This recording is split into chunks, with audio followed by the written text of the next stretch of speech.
Hi, I'm Elizabeth Williams. Today I'm going to be talking to you about using assistive technology with autistic children. When working with autistic children, it is easier to use assistive technology because autistic children are visual learners.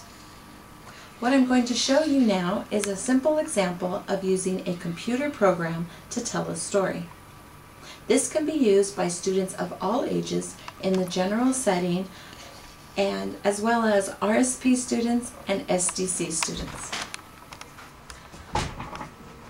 I'll be showing you how to use a program called Storybook Weaver.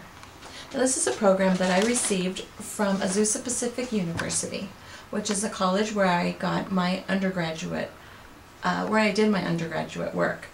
And I thought this would be an easy tool to use. So if you come over here to the computer, what we'll do here is we'll start with creating a story. Now this is the title page. For time's sake now, I'm going to skip past the title page and go to the next page. And on this page, the student can begin by selecting a scene. You can choose the top scene and the bottom scene. So I'm going to click on the top scene, make sure I save it, and then I'll move down the line, and there's several different scenes to choose from. And I'm going to choose this scene here. When I'm done choosing my scenes, make sure I need to close out this window there. Now I'm going to choose objects. There are several objects to choose from. Here are adults, animals, decor, kids, nature. In the nature, I'm going to choose some objects. I'll do a tree stump. If you see that, what got added to the top of the scene here. And then I'm going to do a rainbow. And again, once I'm done choosing those, I've got to close that out. Now I'm going to add some animals to my decor. Choose some wild animals. I'll add a deer. How about a hedgehog or porcupine? I'm not sure what animal that is. And a snake. I'm going to close these out. Now if you've noticed, they've all piled up on top of each other. That's okay, don't worry about that. We're just going to start moving our objects around. Okay, set all these up here.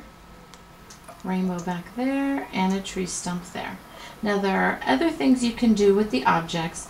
For time's sake, I'm just going to set this up for you. At this point, the student can go on to page 2 and do another scene. Or we can save this story, or we can print the story. For time's sake, I'm going to print it just to show you what can be done. So here's my printed copy here.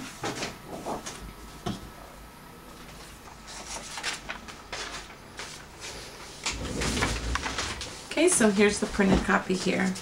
Again, this is a great program to use because autistic children are visual learners. So with your visual presentation, the student can now go in front of the class, share their story that they've created and tell the story, or you can give them a separate piece of paper. They can actually write their story out and place them on the wall. So remember, this is something simple that can be used in the general setting with RSP, SDC students, mild to moderate students on the whole end of the autistic spectrum. And I hope you have enjoyed this lesson on assistive technology. I'm Elizabeth Williams saying goodbye for now.